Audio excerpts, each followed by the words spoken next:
These two jokers are just not stopping, bro. No, guys, no. First of all, you've got that one who was already dominating once that turtle, Mbappé, finds out the World Cup is on. He just goes absolutely crazy anyway. Now this second one, Haaland, has gotten his first real shot, and his hunger just refuses to calm down. Bro, their goals aren't stopping, guys.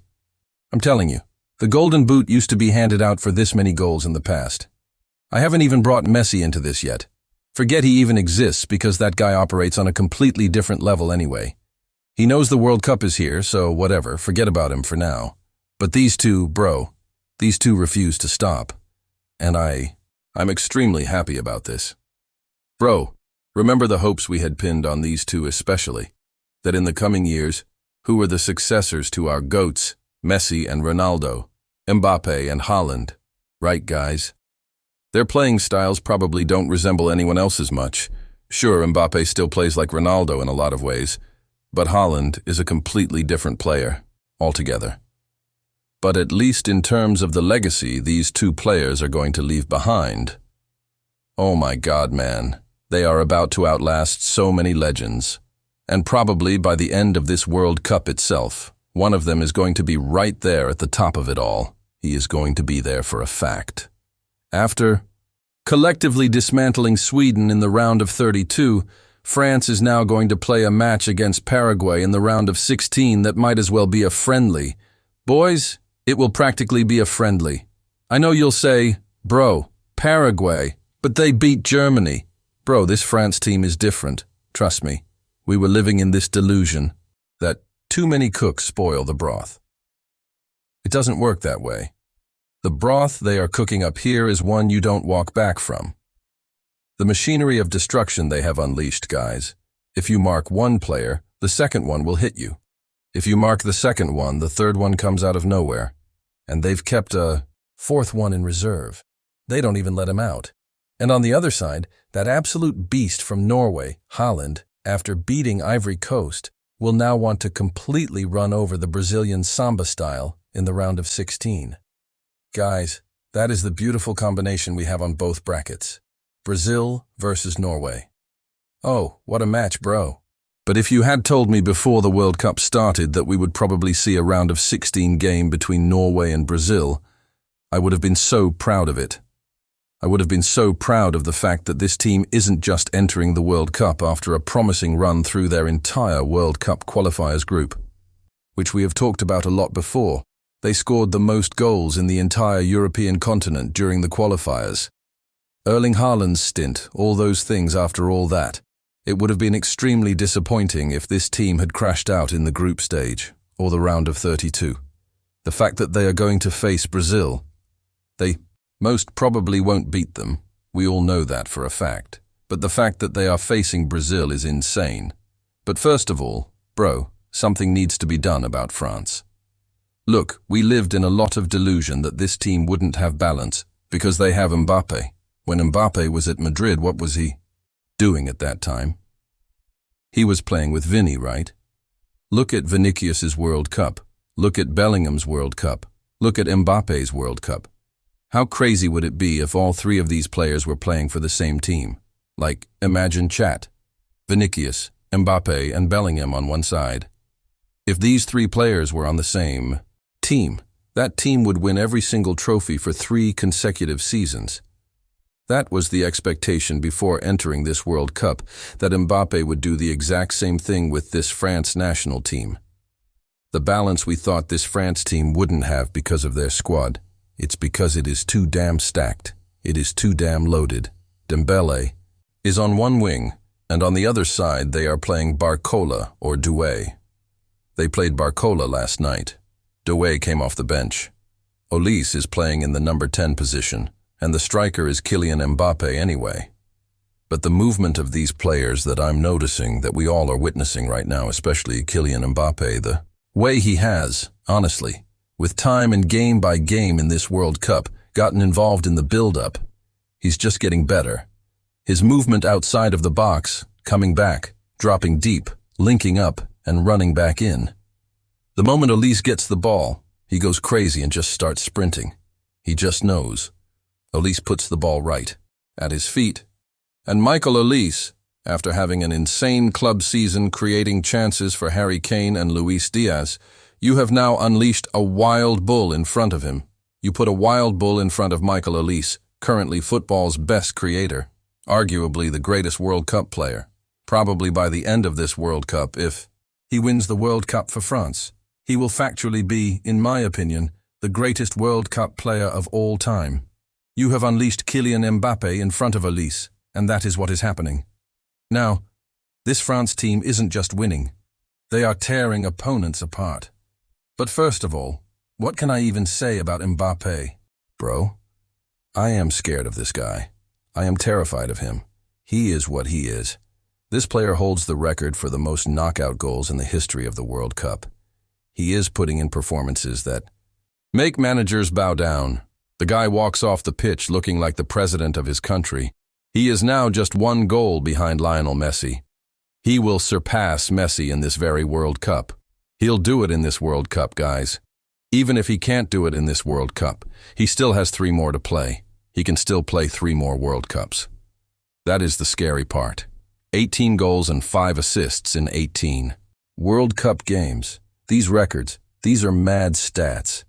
These are not normal, bro. The hype around Kylian Mbappé before going to Madrid, the price tags around him, the 250 million, that salary, all of it. They gave him the keys to the kingdom, bro. They caught Al-Khalifi, threw him out, and gave Mbappé everything. It's all justified, bro. When a player delivers this level of performance at the World Cup, everything is justified for him. You could sell the club just to bring him in. For PSG, it makes sense, bro. Their absolute desperation to keep this man at their club to win it with him, it is completely understandable after watching his performances for the French national team. He is no longer just a player who wants to win the World Cup once. He is in the history books forever. And if this player plays for you, your club is in the history books forever.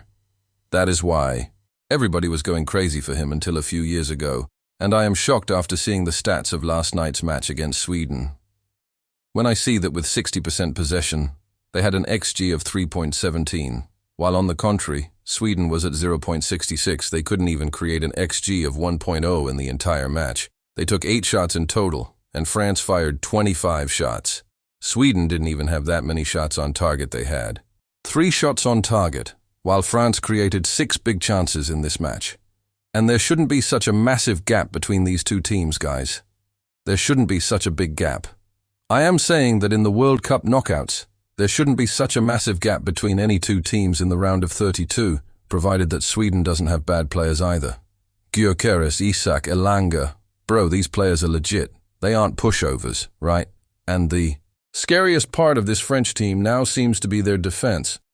Mike Maignan is in goal, and in front of him, you guys have Upamecano and Saliba. Upamecano and Saliba, not just height-wise or physicality-wise, they are incredibly strong defenders. They are tall, and everything else is great too. Confident on the ball, fast on recovery, and lethal on set pieces. You have given both of these center-backs to this France team, whereas you would actually need both of these center-backs just to stop France's own attack line. And these guys play against each other in training, bro. That is the scary part. No matter who they play in their front line, all 4 of them are walking away with some goal or assist. Sometimes Dembele scores 3 goals. Sometimes Mbappé scores 2 goals. Olise walks around with assists in his pocket, and either Barcola will come off the bench and score, or Doe will come and score. This is madness, guys. This is madness. I think the only reason why we all were putting down this French team, saying they won't be able to do it this World Cup, they won't be able to do it, was the fact that we didn't want to believe they are actually that good. I think it is just the fact, as I said, that because this team is so stacked, you're like, it has to have a flaw. It has to have a flaw. But that 2022 France team, that was a flawed team. This team, at least until now, based on the matches they've played and how they've performed, looks like they have absolutely no flaws. And the fact that inside this team, Mbappé is ready to do the hard work. They are pressing, they are running, dropping deep, retrieving the ball, linking up with each other, creating chances for each other, and playing unselfishly. That is what makes this team so crazy good. But on the other side, how can that top-knotted beast, Haaland, stay behind, bro? Because he too shows no signs of stopping. I'm telling you, he could have been satisfied. After scoring goals in the first 2 matches, he could have been done. In the 72-year history of the World Cup, he is the first footballer to score a goal in each of his first 3 matches. He is the fastest player in football history to score 60 goals at the age of 25. I have said this so many times before. In terms of raw numbers, he is going to outscore Messi and Ronaldo. He is going to do that. If it keeps going like this, barring a major injury, he is going to do that. He is going to retire. As a matter of fact, as the greatest goal scorer in football history, he is going to do that, bro. You cannot. Bro, his stats at the age of 25, if he peaks after 30 like Messi and Ronaldo did, he will destroy everything, bro. There is no football stat that will be safe from him, bro. And the fact is, have you seen this guy's life? Have you seen his lifestyle, bro? We all know. Personally, I prefer watching him off the football pitch on YouTube more than on the pitch, bro. Because for one, the guy is just so entertaining, and on top of that, his antics are great, and he takes such good care of himself. So I think this man has a very humorous touch to his personality, which is why everybody loves him. He is not just one of the best goal scorers the game has ever seen. He even takes incredible care of himself. This man is preparing himself for longevity. Both of them, Mbappé and Haaland, might say, "Bro, we won't be able to play football until the age of 40. Only Messi and Ronaldo can do that." But these 2 men are preparing themselves for exactly that, and they will do it. This kid has scored in 13 consecutive competitive games. He is carrying a 16-game winning streak for Norway. And now, leading this team, he is going to face off against the Brazilian side after having scored in every single World Cup game he has played so far. He has also become Norway's highest World Cup scorer. He has done all of this. He has done all of this in just 3 games in a single World Cup.